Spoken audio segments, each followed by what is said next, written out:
Welcome to Matting on the Cheap 101. This is Michelle. Yep, this is Michelle. This is Denise. Hi. Someone put us in charge. And so we're doing this video because what we've noticed the last couple years is some of our teachers who are either from some of the less wealthy districts or who have less experience matting work are struggling to get work that is nicely matted and that will stay up for the remainder of the show. We have a lot of work falling during the show that then becomes, it gets pulled out of the show and laid along the side, so it doesn't get the chance to ribbon, it doesn't get seen. Ultimately, it becomes disqualified. Right. So they need to stay up and they cannot be repaired once they have fallen down. So think about what you're doing and making sure that it'll last for the entirety of the show, which is 3 days. So longevity. Okay, so we're going to talk about some ways to do that cheaply because matting can get expensive. So right here in front of me is a Logan Classic Mat Cutter. It's about $112 on Amazon. It's like $112-ish on Blick. It comes with everything you need to mat a piece of artwork besides the tape and the mat. So, and this is great if you are doing a quantity of 10, 20, 30 pieces of matting for the show or during the course of the year at your school with your students. If you're doing a large volume, like if you're one of the larger schools, you probably have a stationary mat cutter and you can blast through a bunch of them. This is for a smaller quantity, I would say. My school, I teach about 10 kids per class. It's an alternative high school. I take maybe 20 pieces of artwork total. So this works great to mat with because I don't have room for a large permanent mat cutter and I can move this around. Also, I'm not doing 300 pieces of artwork, so I don't need one. And you're working at 2 different schools, so you can be mobile. Exactly. So first thing you're going to do is you're going to measure your piece. I'm going to take this little piece off, though, because I'm going to use this straight edge to cut my mat to the right outside size. So we're going to mat me. We're going to mat this lovely picture of Miss Mosley. So first we measure. And this piece is nearly 18. We're going to go with 17 and a half because there's room. And again, 17 and a half. Okay. Because we have some border space that is not that important, and we want to have a window slightly smaller than the piece. So our window is going to be 17 and a half by 17 and a half. Sounds fair. Okay. I sometimes overlap by a little more than a half an inch, depending. Yep. But 17 by 17 and a half will give us a little bit of overlap. Then we need to add 2 inches per side to each of those, so you're actually adding 4 per measurement. If you're not very mathy, Write it down. ditch the half inch. 17 by 17, 2 inches on each side becomes 19, 20, 21 by 21. So our overall piece of mat board should be 21 inches. How'd we do on our guesstimations? This one's 20. Perfect. So we'll have 1.5 inch mat board instead. Instead of a 2 inch. Yeah. Standard is between 1 and 2 inch mat. Most people do 2 inch just because it's easier. So if we cut this at 20 inches by 20 inches and make it square, this is square, and we do 1.5 inch border all the way around, we'll be within what we need. Right. So, sometimes I have problems. I draw a picture. I write measurements down. I do visuals also. So don't be afraid to write it down. We like to mark on the back side of a piece of mat board, just in case we mess up. It's not going to show when it's time for the work. So 20 by 20, blammo. And then the other side. You guys all know how to do this, I'm sure. Bearing in mind, I teach 6th graders on a regular basis, so I may break this down far more than you need me to. So she's doing that one at a 20 by 20. We can either cut another one at 20 by 20 or even slightly smaller so you can't see the overlap edge. And I have mat board for it, or foam core board is really great for backings too. It's less warpy in certain situations. So either one. If you're really on the cheap, corrugated cardboard is fine. Uncorrugated cardboard is better. But if it's the backing, Not that big a deal as long as you're attaching very well. I use tag board. I buy it from Amazon and Walmart. It's cheap. It does the job. Yep.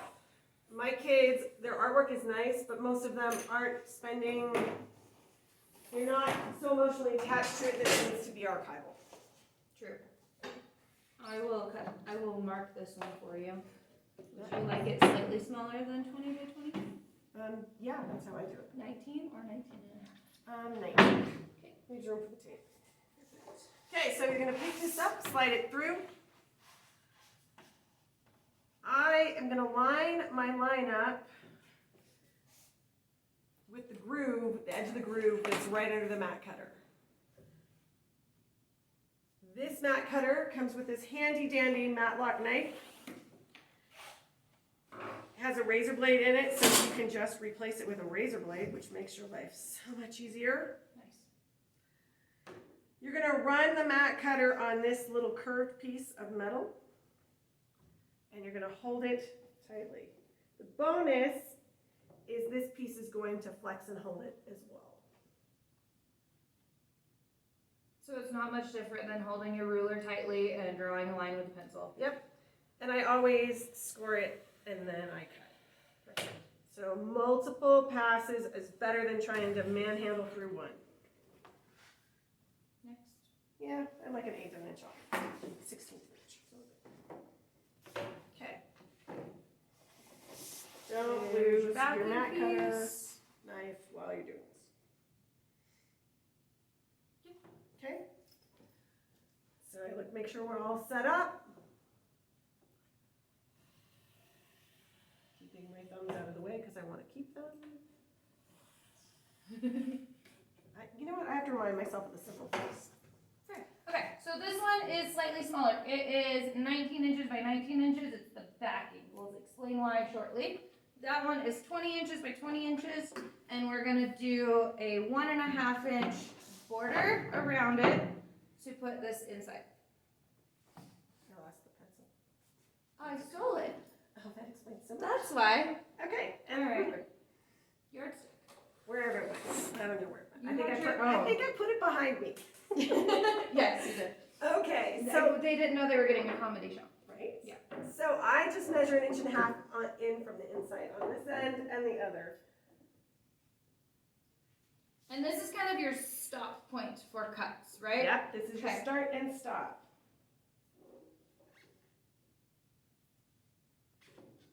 I never do mats this thing. Yeah. Only because I worry that they'll tear. Mm-hmm. And with your heavier, bigger work, the bigger your mat is, the better off you're going to be. True. The wider it is, because it'll help hold that heavy work. This won't have a ton of structure, but it's not super heavy paper.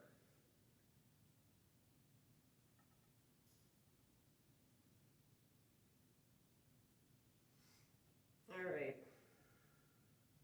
I'm going to be honest. The 1.5 inches the width of the ruler, Yeah, exactly. Yeah. So that's So- a nice little cheat sheet. I just draw the whole square. Mm-hmm. Not everybody does that. Some people are able to make these perfect little marks in the corner. I am not. No, I do the whole line. It's not gonna hurt anything, and it's a better guide.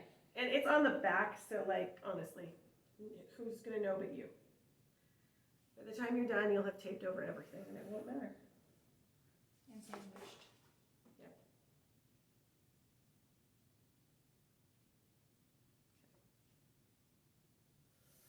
So I'm gonna take this closer so they can see what you do. Yeah, because I draw lightly. Yeah. Go hard. All right. I'm So we're Well gonna trained. give you a little bit more of a visual. This is your start and stop mark. You do need to overcut slightly if there's a bevel, but you don't want to send it all the way out to here. So maybe from here, and then you're gonna send it to the other end, just past that intersection again. and it's just passed. Barely. Yeah. 1/4 of an inch, probably.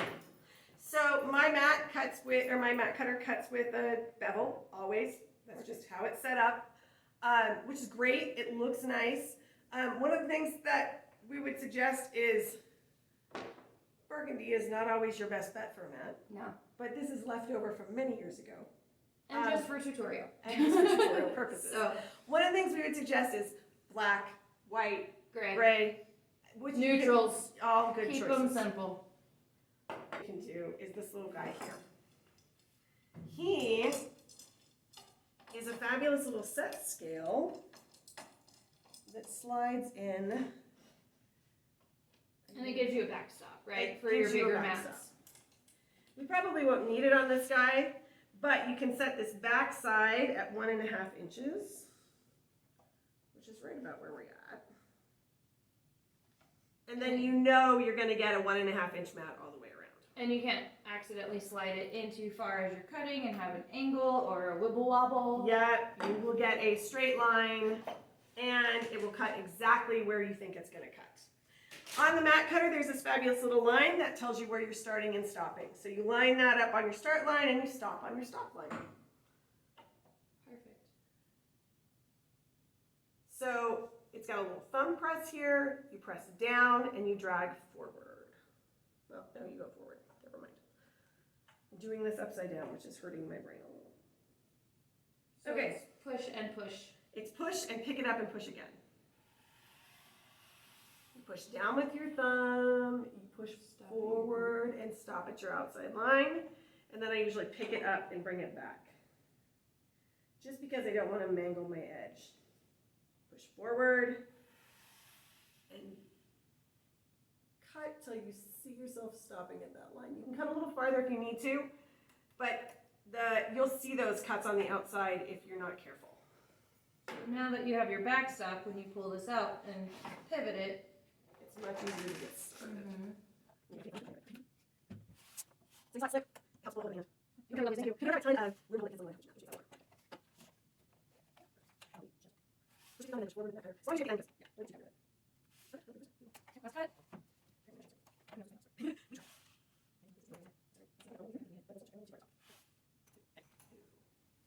So now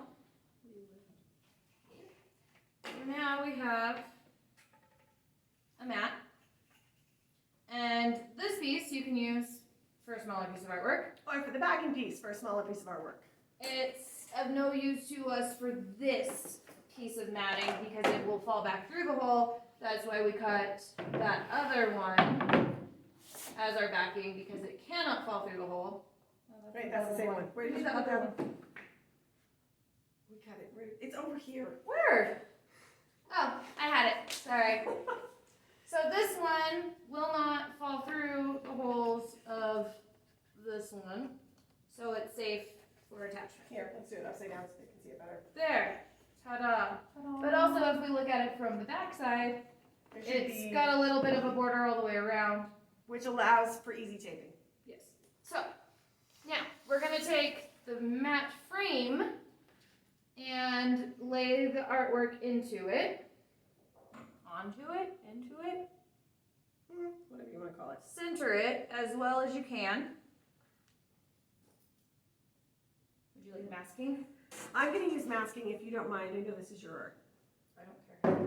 So I'm cheap, I use masking tape. I do have some of this white tape, which is called mounting tape, and it's less of a problem. Well, actually, this is double sticky. I don't use it either. Mine looks like this is called mounting tape, and it's archival. I use it for my kids' work that is precious to them, because it has meaning. For me, that's like all of my kids, but I have like 12. We have a lot of kids, and sometimes a sketch is just a sketch, but they still want to share it, mat it, preserve it. Masking tape is great for that.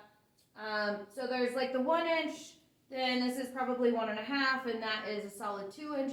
The bigger the work, the fatter the tape. That's important, so it stays up. Yep. Okay. I'm going to use the 1 inch because our mat's not very wide. We could probably get away with the 1.5 and Just not have such a problem. Yep. Do you mat and tape all the way around, or do you tape? I send here to here, and then I stop and here to here, and stop and here to here, and stop from there to there. That's exactly what I do. Beautiful. Okay. You can do it cheaper, but it doesn't always look as good, and your corners may have issues. So you want to avoid wrinkles, ripples, and such. Sometimes that's a little bit more difficult with watercolors. And with watercolors, I would use the thicker tape just so you even have more overlap more adhesion. You're gonna also have that edge of the watercolor paper. So you're gonna wanna make sure you run a fingernail or a finger Yes. along that to help adhere to the vertical edge of the paper. You could even burnish your tape over, and by burnish I mean grab a tool. Except for that Wickstrom screwed that up. No, you're good. Masking tape is forgiving. It is. And then if you go too far, like mine just got too long. Yep. That So just pulls it burnishing off. would be like grabbing a tool and just using it to rub to get a little better adhesion. Not necessary on most pieces, but if you're having a little bit thicker weight paper, that might be your friend. Absolutely. Photography paper, like photo paper, that's thicker. Yeah. Or a weird texture. Or in this case, being that it was a chalk pastel charcoal kind of piece, that dust sometimes makes adhesion not as good, so it wouldn't hurt. While you're finishing that, I'm going to talk about this stuff. Yeah. I think it's lovely. You talk about So this. we have this Scotch adhesive transfer tape, and what it is, it comes on a roll with, it's almost like a wax paper, and if you peel it, it almost just becomes like a boogery, sticky substance. And I really like it. It's almost just like glue on a roll, and there's a little gun that works. I don't even use it. I just take the roll. I'm gonna do it for this one. That's fine. I set it, I roll with it, and it's gonna leave the wax paper backing, and I'll just kind of rip at an end, and then this backing peels off, the gooey adhesive stays on. So I'll just do this quickly. And this adhesive that we're doing now would be for your backing board. And you want to make sure that you do a backing board. If you don't, you're risking someone sticking their hand through your artwork. Very good. Especially when we put up artwork at the show, when we take it down, it's rushed, kids are in a hurry, they're going to make a mistake. This just adds a stage of durability to the work. So The bonus is once you take off the wax tape from the paper, it's not super noticeable. it's clear, it's very sticky, and then adhering the backing board becomes painfully easy as long as you stick it straight the first time. So planning is important. Okay, so I want to ask, do you want white out or lovely burgundy? If you are working on a light paper, like a lightweight paper, and you have white space, you wouldn't want it to be with the burgundy behind it because it could show through. You would want the white so it keeps it clean looking. If you're working on something dark or thick, it doesn't really matter. I usually look at if there's a bevel, I bevel it in. That one doesn't have a bevel, Nope. so It does have texture, which means it might not adhere well, so we'd probably be better off doing it. I am Burgundy perfectly out. good with that. So I would, guess what, we're not perfectly square. Yeah, I know. I would line up the edges and then lay it flat, or because we know that I we're like a to half an eyeball inch that way. in, Yep. you can kind of eyeball your corners this way or this way, because apparently I can't cut a straight note today. Okay, I'm gonna get it close. I'm gonna call it a day. And this is pressure is key. You really want to make sure it sticks. If you don't have this double-sided tape and you want to just tape it on, having how we cut the smaller border here, this is where the masking tape would come in, and you can tape this to this. Again, pressure and adhesion are going to be important to make that work. So that's And- kind of two options in one. With your if you're using a mat board back, you're gonna want the bigger, thicker, whiter tape so that you can get this little dent right here. I use tag board for my backing because it's cheap and I goes a lot farther, and then my mats don't cost me quite as much money. Yep. Because my budget is not buku. So you could do poster board, you could do foam core board, you could do a thin cardboard. If you're doing small pieces, like cereal box cardboard's not that bad as long as you don't let anyone see the Count Chocula. Or do if that's part of your art piece. Maybe. Whatever. Either way, here's Miss Mosley in all of her matted glory. This is the most important part to make it stay for the entirety of the show. These have a foam adhesive, like the 3M type thing, and it's a thick, squishy adhesive backing. So on a big piece, I would do 2, and we have pegboard and pegboard hooks. This is a big enough hole for a pegboard hook to go into. I would measure to make sure that it's going to hang straight and plan accordingly, and put these down by about 3 inches so you also don't see the hooks from the pegboard. We've been seeing them up here. Hide your hanging. Less Keep them attractive. lower. We don't really want to see how your art is hanging. We want to see your art. It just looks, I don't know, amateur. Yeah, so we want this to look as professional as possible. And so what I'm going to do is, I'm going to mark 3 inches down. And that'll be the top of my tab on this to make sure that I cannot see the pegboard hooks that are holding it. So then I'll just draw a line across. So in the back, doesn't matter, you won't see it. And then I want to measure left to right and make an even amount. So this is 20 inches, my halfway point is 10. I could go 1, 2, 3, 4 inches in and give myself a mark, and 1, 2, 3, 4 inches in and give myself a mark. And just know that these are where I'm sticking it. So are we sticking the outside or the inside? So as long as you make it uniform, it's fine. I'm going to put the top of my tag on my line and the edge of my tag on my 4-inch line. So like that. Again, pressure for adhesion. Yep. Any kind of tool will do, or you can be aggressive. Aggressive, it's fine. But the other thing you're going to want to do before you hang it is bend this a little bit back. You'll notice it has a line so that it does, and then it's easier to get it on the hook. So now, 2 pegboard hooks, holds this, won't fall off. You'll have it for the entirety of the show. Your piece can hang. Next thing, your state art tags are going to hang on the bottom corner, hanging off. They should not be on the mat, taped flat. They should be hanging below. So they should look something like that. Yes. Beautiful. The other trick is about the hooks. These come from Amazon. We'll put a link. We'll give you a under link. Yeah, we'll put a link. There's cheap ones that will not hold for you. These are wonderful. We stand by them. We've been using them for years. We recommend them. Duct tape and fishing twine is not an acceptable choice. It never Yarn. holds. Yarn doesn't hold. And hot glue together are not a good Nope. plan. They don't hold either. If this were a cardboard wrapped canvas, or canvas wrapped cardboard, the canvas boards, and you just didn't want to put a frame around it, but you wanted to hang it with these, this works pretty well. I like to double duty it with Gorilla Tape to add a little bit more adhesion to the back. So if this were Gorilla Tape, I would get a piece about this big, overlap where the adhesive is, and stick it down for anything that's a little bit heavy, or a canvas board or anything like that. And canvas boards, you definitely, those canvas panels are heavy. You're going to want to do at least 2. Yep. And definitely tape them on as well. Added security. Yep. Okay, Basic that matting. is your larger type pieces or weird sizes, anything that you're not going to be able to get a basic store-bought mat for that looks good. So if you're cutting them, there's your tutorial.